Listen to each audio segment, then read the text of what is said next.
اس نے بڑی جرت کی ہے کہ میں حضرت علی کے دور میں ہوتا تو حضرت معاویہ اور مغیرہ ابن شعبہ کے خلاف تلوار اٹھاتا. خدا کی قسم یہ بہت بڑی گستاخی ہے. اور اب بکواس کیا کر رہا ہے کہ میں حضرت علی کی فوج میں ہوتا تو حضرت معاویہ اور مغیرہ ابن شعبہ کے خلاف تلوار اٹھاتا. معاذ اللہ. میرے بھائی اگر ہم نے اس ملک میں صحابہ کرام کا دفاع نہیں کیا یہ ٹچے اٹھتے رہیں گے اور بکواس کرتے رہیں گے. آہستہ آہستہ لوگوں کے دلوں سے اسلاف کی محبت اور عقیدت ختم. اس کو لگام دینے کی ضرورت ہے. اس کو روکو.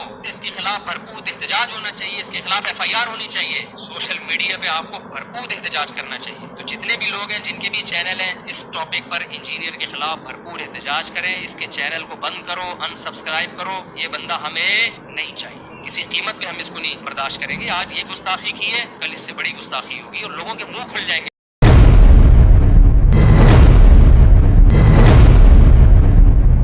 کہ ہم اگر حضرت ابو بکر کو نہیں مانتے, وجہ بالکل واضح ہے کہ انہوں نے سیدہ کو نہیں مانا. سیدھی سی بات ہے. ہم اگر حضرت عمر کو نہیں مانتے, بالکل وجہ بالکل واضح ہے کہ انہوں نے سیدہ سلام اللہ علیہا کے گھر کی بے حرمتی کی, اہل بیت علیہ السلام کی توہین کی. ہم حضرت عثمان کو نہیں مانتے, وجہ بالکل واضح طور پہ ہم بتاتے ہیں کہ کیوں نہیں مانتے. وہ جاگیر جو سیدہ کو نہ دی گئی, وہ ایک مروان لانتی خبیث کو وہ جاگیر دے دی گئی. ہم نہیں مانتے تو وجہ بتاتے ہیں نا. اب آپ کے پاس ماننے کی وجہ ہے, آپ مانیں. اہل بیت علیہ السلام پہ زیادتی کرنے والوں کے لیے بھی اگر آپ کے دل میں نرمی ہے تو پھر آپ جانے, آپ کا ایمان جانے, آپ کی آخرت جانے, آخرت میں آپ جانے, رسول اللہ جانے. آخرت میں ہمیں رسول اللہ کی بارگاہ میں پیش ہونا ہے. سوال ہوگا قیامت کے دن کہ کیا کیا تھا میرے رسول کی اہل بیت کے ساتھ.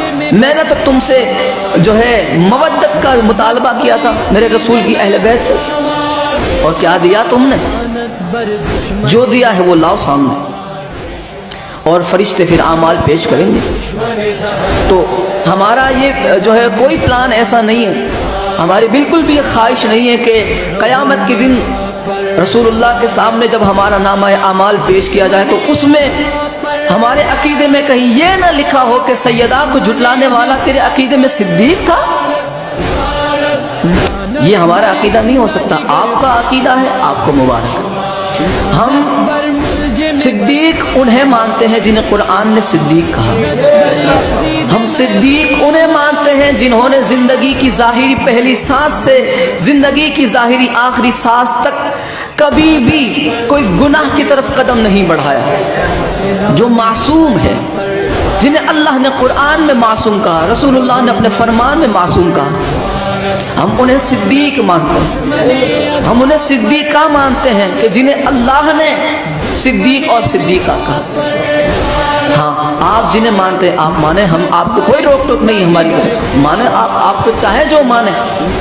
آپ نے تو یہ تک عقیدہ بنا لیا کہ رسول اللہ کے آگے کھڑے رہ کے حضرت ابو بکر نے نماز پڑھا دی. لیکن شیعہ کے بچے سے بھی پوچھو, اس سے کہو کہ میں نے فلاں کتاب میں پڑھا کہ مولا علی علیہ السلام نے نعوذ باللہ رسول اللہ کے آگے کھڑے رہ کے نماز پڑھائی. وہ شیعہ کا بچہ بھی ہوگا تو کہے گا کہ جناب مولا علی ہمارے امام ہے, مصطفیٰ کے امام نہیں ہے. مولا علی امام ہمارے ہیں, وہ ہمارے امام ہیں, مصطفیٰ کے نہیں. مصطفیٰ امام الائمہ ہے میرے رسول, ہر امام کے بھی امام, آپ سے آگے کوئی نہیں. اور رسول اللہ کے بعد اگر کوئی ہے تو وہ صرف اور صرف ذات مولا کائنات ہے. رسول اللہ کے بعد ہم کسی ایسے کو تو افضل نہیں مان سکتے نا کہ جو 40 سال تک جنہیں یہی نہیں پتا تھا کہ اللہ کا رسول کون ہے اور اللہ کون. آپ یہ چاہتے ہیں کہ ہم اسے جو ہے مولا علی سے افضل مانے, حضرت عمر کو جو رسول اللہ کے قتل کے لیے نکل پڑے تھے, جو رسول اللہ کے قتل کا ارادہ لے کے نکلے تھے. آپ چاہتے ہیں کہ ہم اسے جو ہے مولا علی سے افضل مانیں, اور وہ مولا علی وہ مولا کائنات کے جن کے والد محترم سرکار عمران ابو طالب علیہ السلام, سرکار عمران کی ذات پہ ذرا بلند تر صلوات بھیجیں.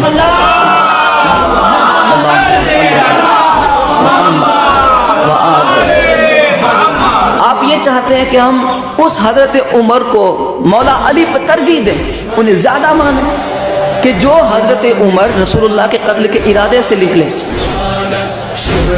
اور وہ سرکار عمران کہ جنہوں نے اپنی پوری زندگی رسول اللہ کی حفاظت میں گزار دی، وہ مولا علی، وہ سرکار عمران کے لاڈلے جنہوں نے اپنی پوری زندگی رسول اللہ اور دین رسول کے لیے اپنی زندگی قربان کر دی، آنچ نہ آنے دی، خود کا کنبہ قربان ہو گیا لیکن دین پہ آنچ نہیں آنے دی۔ تو آپ یہ چاہتے ہیں کہ ہم حضرت عمر کو مولا علی سے افضل مانیں؟ نہیں، آپ کے عقیدے میں یہ ضرور ہوگا کہ 40 سال بعد جو ہے گھس پیٹ کے ایمان لانے والے آپ کے عقیدے میں افضل ہوں گے مولا علی سے، ہم انہیں مان ہی نہیں سکتے۔ یہ عقیدہ آپ کا ہوگا، یہ آپ کو مبارک۔ ہمارا عقیدہ ہے واضح طور پہ ہم آپ کی کتاب سے بتاتے ہیں، دل توڑنے کا، دل دکھانے کا، تانا مارنے کا کوئی ارادہ نہیں، حقائق آپ کے سامنے ہیں، آپ کی کتاب سے تسلیم کریں خیر ہے، نہ کریں خیر ہے۔ آپ کسی مولائی کا کوئی نقصان نہیں کرتے، نہ خود کا کوئی فائدہ کرتے ہیں۔ ہاں البتہ اتنا ضرور ہے کہ آخرت میں منہ دکھانے کے قابل نہیں رہیں گے وہ لوگ کہ جو سیدہ سلام اللہ علیہا کو جھٹلانے والوں کو صدیق اور فاروق اعظم اور یہ وہ کہتے ہیں۔ رسول اللہ کے سامنے منہ نہیں دکھا پائیں گے، ہمیں رسول اللہ کی بارگاہ میں آخرت میں پیش ہونا ہے۔ نامہ اعمال، ہمارا یہ عقیدہ ہے کہ ہمارے عقیدے میں یہی ہو کہ جب نامہ اعمال ہمارا پیش کیا جائے تو رسول اللہ یہ دیکھے کہ ہاں اس نے ہمیشہ میری اہل بیت کی صداقت کو تسلیم کیا، اس نے ہر مقام پہ میری اہل بیت کو صدیق مانا، اس نے ہر مقام پہ میری اہل بیت کو ہادی، رہبر اور امام مانا۔ آپ مانیں جسے چاہیں، آپ کو کون منع کرتے، لیکن آپ اپنا عقیدہ ہم پر نہیں تھوپ سکتے اور ہم اپنا عقیدہ آپ پہ تھوپنا چاہتے نہیں۔ لہذا صلوات پڑھیں اونچی محمد اور آل محمد پر۔